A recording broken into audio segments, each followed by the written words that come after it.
I can't think. What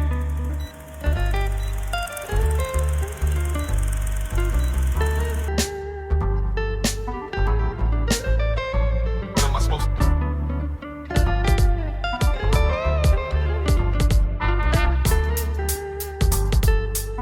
But nah, that drink is really good. You see that from Target? Shout out to Target, yo. Shout out to What Target. am I supposed to do? We here. We here. Thanks, man. How do we start this? Let's introduce the show. All right, real quick. My name is Alvaro Brito. My guest right here is Johnny Locus. One of my bestest of friends, brother. He's been so good to me, and I went to start this show with him because I don't know who else I would start it with. Yeah. I'm like, this shit, I'm sorry if you're hearing this, dude. I promise you, you're gonna be on this show. Can't wait to meet you, man. Can't wait to meet you. The name of the show is called The Procopio Show, and we'll get to the backstory another time. Yep. Right now, I just want to introduce my friend, and we're gonna talk for a little bit. We'll see how it goes. If y'all don't like it, tune out. Go watch some Joe Rogan or something. Real quick, this show is brought to you by my apartment. Yep. Because we low budget right now, but we're gonna scale it from here. The whole point of this show is to talk to real life people with real life interests who have struggles just like me and you, and we get to know each other. Yeah. I hope they like it. If not, like I said, they can always watch Joe Rogan. I'm excited to be here, man. I mean, you threw the idea at me, yesterday? Yeah, yesterday? And it was so fresh, but it felt good. And because I know you so well, and Right. we've been getting coffee for like a year, right? It's been a year, right? It's been a year since we've been getting coffee. Dude. We'll tell that story another time. Yeah, right? we'll tell another Yeah, time. we'll But get backstory. I could not say no. Like, I had to do. This is an opportunity of a lifetime, and you guys are seeing episode 1 as just regular episode 1, but wait till we get to like episode 100. Yeah, we'll do episode 100. We'll go big. Go big. I don't know, we'll do something fun. Go big or go home. This is also a social experiment and / practice for me. I'm really bad at listening, which you would think like, wow, why is he doing a podcast? Or, let's not call it a podcast. We're gonna call it a web show. That sounds cooler. Web show. Why is he doing a web show when he's bad at listening? Well, this is to practice with that. Dummy. Just kidding. If my kids are watching, turn it off. Go out, do your homework or something. Y'all got Excel to do. I'm serious. Like, I'm so scared that they're gonna find this, Ooh. and I'm only gonna promote it to adults. Well, look, Uncle Johnny's here, and if I catch you, I won't beat you, but I'll just lock you in the closet and then tell you about Monsters Inc. So me and you, we've been friends for how long now? Officially, like friends. We, real quick backstory. We worked at GameStop. Yep. We had a lot of fun. We cracked some jokes here and there, and then you went your own way, I went my own way. And how do we rekindle your friendships? How do you recall that from your perspective? So from my perspective, this is around the time me and my wife started going to the gym together, like 4 or 5 in the morning. Yeah. Oh yeah, it was that early. It was that early. And so I'm in the gym, and as I'm working out and re-racking the weights, I see this guy on the back extensions, and I was like, that looks like Alvaro. So my wife was like, I don't even know who you're talking about right now.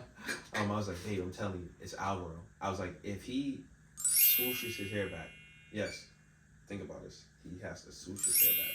Swoosh. It's Alvaro. And showing up, he did the swoosh. I did the swoosh. And I was like, that's Alvaro. Because at GameStop, Alvaro used to do that all the time. He was like having a conversation with somebody, he's talking, he's like moving his hair back, and he's just... That's hair privilege, dude. I hadn't did. It's hair privilege.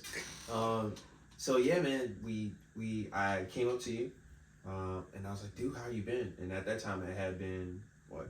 Since 2016 to 2022? 20. Yeah, so 6 years. 6 years of not seeing each other. We lost contact, and then we rekindled a friendship, and then I asked this dude for some coffee, and then it was history. We get coffee almost every Wednesday. And it's almost like, it's funny because that's where I got the podcast shows, because we had our best conversations at Starbucks and our Panera. Yep. Shout out to Panera. Shout out to the Panera. What's the name of that subscription? Oh, the Panera membership? Yeah, what's it if called? y'all not hip to the Panera membership, Get that Panera membership, yo. That Panera membership. I'm not going, this is a recorded line here, so we won't tell you why to get it, but it's worth it. You should get it. So after that, we hanged out a lot. You've been through there for a lot of my life, and right now, especially with everything I've been dealing with, and we got pretty close, and I learned most about you through like those conversations at Starbucks, like I say. And one of the things that I love about you is the fact that you are such a wonderful person, but more than anything, you follow your dream, which is your career in music. If you don't know Johnny, he's actually a Christian rapper. You've been doing it for how long? Christian rap, 6 years now. And rap itself? Rap itself, boy, 12 years. Dang. So 6, almost. So half of that was regular rap, and then Christian, that's you went heavy into it. Your latest album, Discipleship, came out not too long ago. Great album. We're gonna give you guys a preview of that later if we can learn how to edit that. If not, we just post the link. He's on Spotify, Apple Music, YouTube, all that good stuff. But one of the things most people would ask, like, why Christian rap? What's it about Christian rap that got you going? Well, I mean, my life in general. That year, I decided to change from conscious rap to Christian rap, is what I would like to call it. Conscious rap before then. My life changed. Right. I found God in a hard moment of my life. I remember getting into like this bad car accident in 2017, and I was like, enough is enough. Like, that was enough to shake me up, like, pun intended. Literally. it shook me up, man. And I just remember sitting in a parking lot, like, I need to reach out to somebody. I need to talk to somebody. I remember one of my homies, ex-girlfriends, me and her, like, really, like, brother and sister. And we always dated when they were dating. Wow. So I reached her out, and I was like, sis, like, I'm struggling. Like, how do you Bible study? And she was like, well, let me invite you to church. So I went to church, gave my life back to Christ, and in that process, I was like, if I'm gonna give my life to God seriously, then I need to give this music seriously. Okay, so the moment you decided to become a discipleship is usually when they're like with the music. Okay, that makes sense because I heard a lot of your music, recently lately to prepare for this, and I hear the raw emotion behind it, man. And one of the things I want to ask is, in order for you to write a song, or not perform it, but to get in that mindset, do you have to be going through something? Do you have to feel that pain you went through? For example, the song, My Jeep, right? Johnny's Jeep, one of my favorite songs. And I know I said it's my favorite song, and I just messed up the name, but if you listen to it, it's such a dope song. Like, the beat is on point, the lyrics is on point, and you just hear that genuinely, dude. And I hear that genuinely when we have this conversation. So back to my question is, how do you get in that mindset when you write this music, when you write those lyrics, dude? Yeah, normally, I mean, to your point, it's normally when I've been through something. Right. And I have to remind myself that it's not dramatic. Right. This is something I'm dealing with. And so I put it to paper. When you say dramatic, like, you mean you being dramatic when you write the music? It's not dramatic? More so like, let's say, for that song, for example, right? The whole point of Johnny's Jeep was I was mourning the loss of my car. Right. But somebody may be mourning the loss of their father. Right. So for them, they're like, you're being dramatic. But for me, like, no, this is devastating. Right. Because that was the first car I ever bought. The first car I ever upgraded. Right. First car that I met my wife in. First car that I've done so much in that car. I've traveled Delaware, North Carolina, Georgia. I mean, that car's been everywhere with me. And so, it's when I'm in that space of, like, I'm going through something that I'm able to write, not when it's done. It's like while I'm in that process. Wow, man. It sounds heavy, dude. Like, when you write this music, and how do you stop that heaviness? Like, once you're done with the song, once you published it, when do you say, okay, I'll let it go now? Or sometimes you still hold it back. I'm sorry. No, you're fine. I'm answer the question. Yeah, no, man. It's interesting because I try to make the song fun. Yeah, it's definitely fun. Yeah, it's a fun song, and that's why a lot of people get confused because, I'll explain the song and they be like, what? And they go back and I'm like, dude, how did you get that out of this production? Right. But for me, that's how I cope. I cope through just enjoying what hurts. That word cope, dude, it resonates right now a lot with me because I've used a lot of negative things to cope with in life, and I'm not gonna get specifics about it, but you know about it. But point is that there's a lot of people right now struggling and they cope in a very negative way. And one recurring theme that I hear, which is what you said with coping, is that you can use coping in a positive way, whether it's through music, writing lyrics, and just expressing that pain in a positive way, channeling whatever's going on. And I hear that in your music. Do you listen to it? Do you sometimes feel some of that, pain or ache that you felt when you were writing those lyrics? Oh yeah. Really? I mean, I even think about the last song on the album. I can't listen to that song anymore. Dude, I can't either. It's a heavy song. It's heavy, and even for you guys, you don't know, but I did a listening live party where I played the album through, but I explained about the album and explaining that song and then going back to hear it. I just can't. I probably went back to that song one time since the album's been out, and the album's been out almost for a year. We won't dig deep into that. That chapter is pretty much done right now, and we're moving forward. Thanks for sharing that, dude. I know it's not always easy to share. Like, it's one thing like when you and me sit in Starbucks and we let each other know everything was going on, and then we're talking about something else like anime, which, by the way, I've decided to start Yu Yu Hakusho mainly because it's the shortest one. And I was gonna start the other one too, but I saw how many episodes one season had, and I'm like, nah, dude, I'm not. That's a commitment right there, dude. I'm not ready for that. But thank you seriously for sharing. Thank you for doing this. Yeah, dude. We'll edit the space out. Okay, cool. I was like, oh, snap. That's it. We'll edit the space out. Look, by the way, are you happy? This is something I want to ask my guests. Are you happy right now? I'm not. You're not? Why are you not happy, dude? Was the pizza bad? We had pizza earlier. Yeah, we had. I got him hip to Wawa's Pizza. If you haven't tried, shout out to Wawa's Pizza. Get the garlic crust. Yeah, they got garlic crust now. Dude, it's free. It's not extra money for the garlic. Dude, you do have to pay for the toppings, but who cares? It's Wawa Pizza. You can't only use so much. But shout out to Wawa. Yeah. Yeah, man. Why are you not happy right now? What's going on? I think it's just a lot of transition in my life. Right. And I don't do well in transition. And I'm starting to realize that more and more the more I go through transition. Like, all my life, I've had things transition, but it will get overwhelming, but then it will, settle. But it just feels like this whole year of 2023, things completely changed. Right. Go ahead, please. Oh, do you care to share, one specific one? Oh, easy, my job. That's right. You working at a bank now. Yeah, I mean, I loved my first job. Right. I adored that job, and I think now I'm finally starting to grieve it. Really? Yeah. Okay. Today I called one of the store managers I used to call on the phone every day, and we would just be at work talking and laughing for at least 30 minutes, and then we would get our day started. Wow.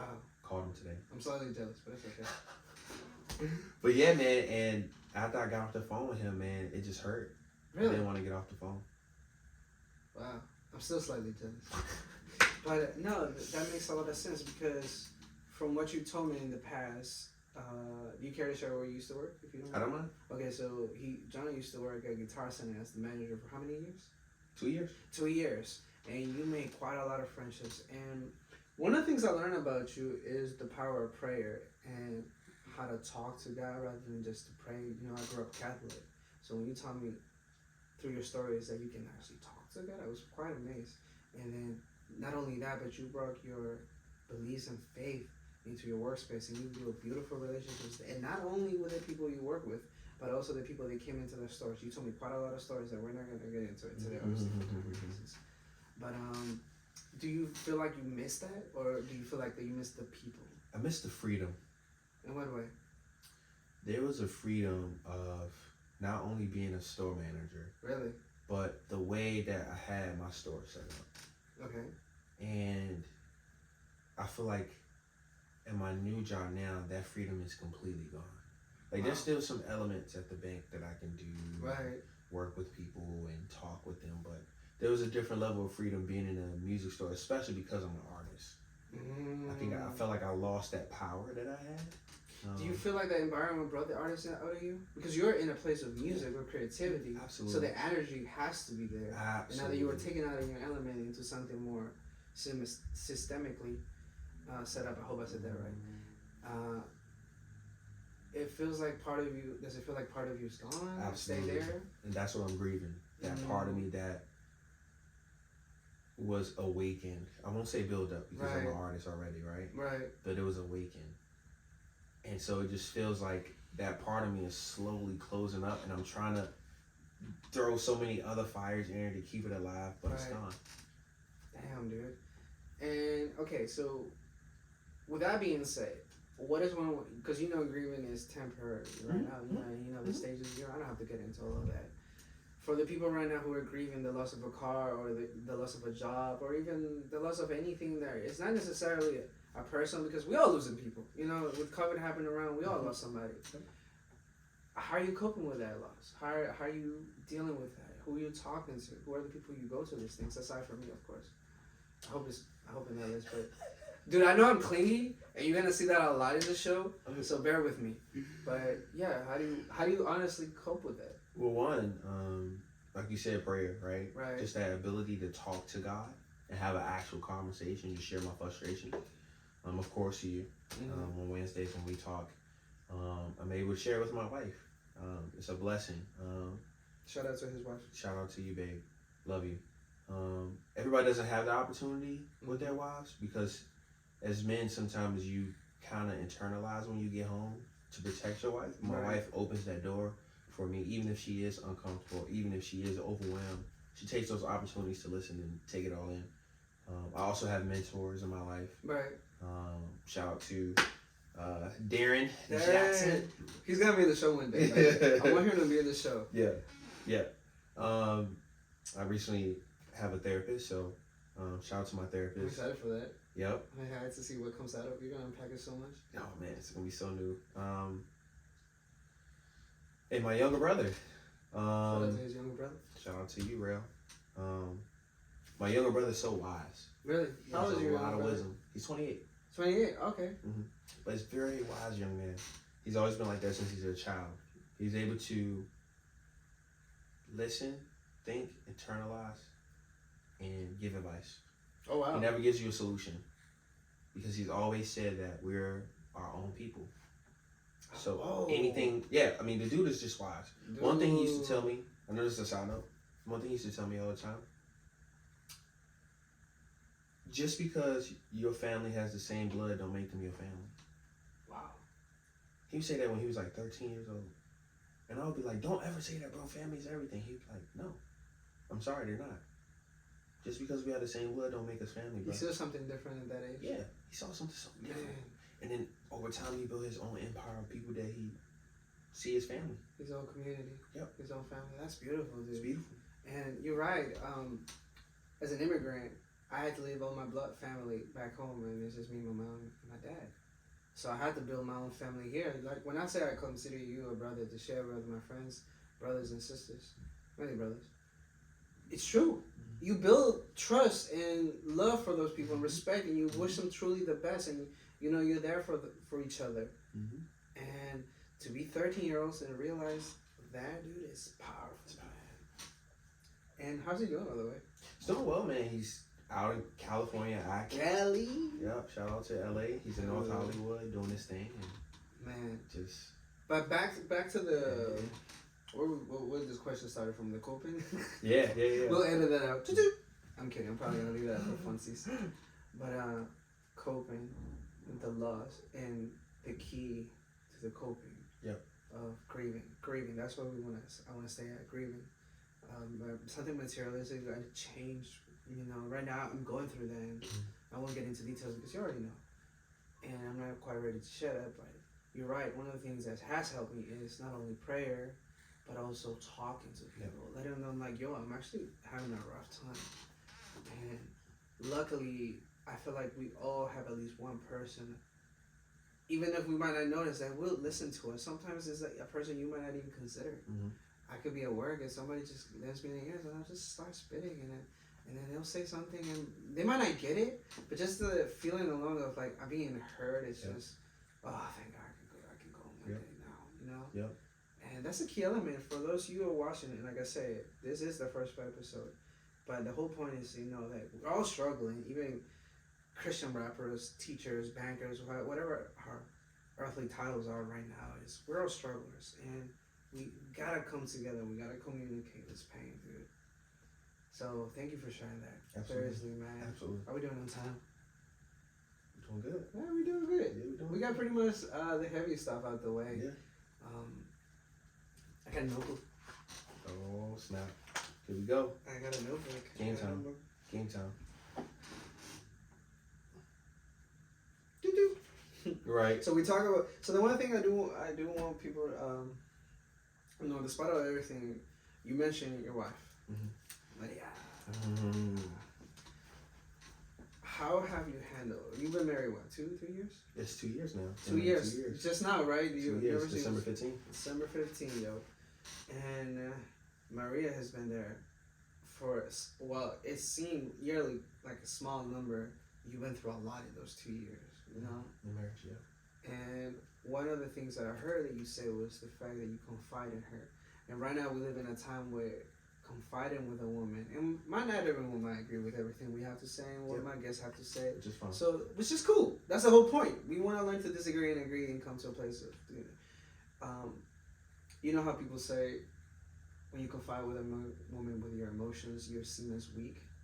But in your case, it doesn't come as a weakness. It comes as a source of strength. I mean, you purposely chose this woman, and she's been there, like I said, through the good and bad times, right? So, do you feel like that saying is true? Like, women lose respect for you when you confide in them, even if you've been married for 2 years? Do you feel less respected? Do you feel more respected? Has it helped you? To answer the first question, it depends on who you marry. Mm-hmm. It's very important to understand that, and I'm gonna go a little, like, Please. biblical here, Heck but yeah, dude. it's important to understand who you marry. Mm-hmm. And a lot of people are into the belief that God leads you to your wife, God's gonna magically door to door, and He may. I'm not doubting that. But there's that 50% opportunity where God gives you the opportunity to meet somebody, and if you truly see her as a wife, you pray, and if you get all the right signs, then that can be your wife as well. And Right. God's still involved because you're praying about it. You want to make sure. Right. And so, just like us men, we're flawed, women are flawed. And so before you marry somebody, you want to see if their flaws never change. Do you want to spend the rest of their life with them still? Wow. So it's like you choosing to love this flaw regardless. Right. Now, a strength of my wife was, and it's always been, is she listens and she gives you the solution. One thing I love about her. So Sometimes, she listens and she gives you a solution. Does she gives it without asking? And sometimes I'm okay with that, and sometimes I'm not. But we've built that boundary over the 2 years of being married, right? Because we have to figure that out. Like, how do I help you in your strength by not dwindling it completely, but helping you see there's a moment in time when they use that, right?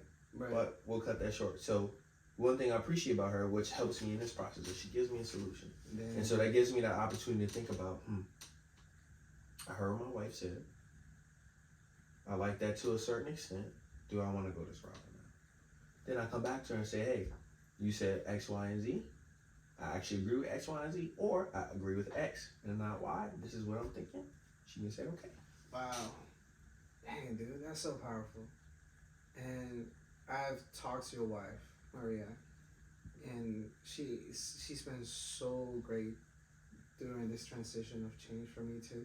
And you get that times 10, so I can't even imagine the power you guys have together, dude. It's so beautiful. I'm truly, as a good friend of yours, I'm happy that you have someone like that. I know that I appreciate that she came into your life when I wasn't your friend, but like hearing everything you went through and see how far you've come. I mean, like you just finished another album, you know, and she was right there filming. She was giving you critique. She was just awesome in that regard. Mm-hmm. So it makes a lot of sense when you say you prayed about it. And you learn to love the flaws. If everything fails, you love the flaws. And I see that going so long ways. And I know you're going to kill it in this, dude. I appreciate that, brother. Yeah, dude. Thank you for sharing everything. I think this is a great first episode. First of many. He'll definitely be back, man. Anything you working like before we end? There's two things. Are you working on anything lately? Yes. So I'm currently working on a holiday song. Ooh. So that is planned to release in 5 days. Ooh. And I am in the process of. Stay tuned next time on Dragon Ball Z. Man, I hope we don't get copyrighted. Oh, dude, I love you, man. Love you, dude. We'll edit that out. This has been another episode of the Procopio Show. I hope you liked it. I hope you enjoyed it. I hope you got something cool out of it. Thank you again for being here, dude. This means the world to me. I can't wait to play with this video and see what comes out of it. And I'm just going to post it. And if people don't like it, they don't like it. Spirit gun! Alright, yo. I don't Signing even know out. if you know that. What that's from. Yeah. No. You don't? Dang. It's probably from the show. Okay, bye, guys. I'll get there.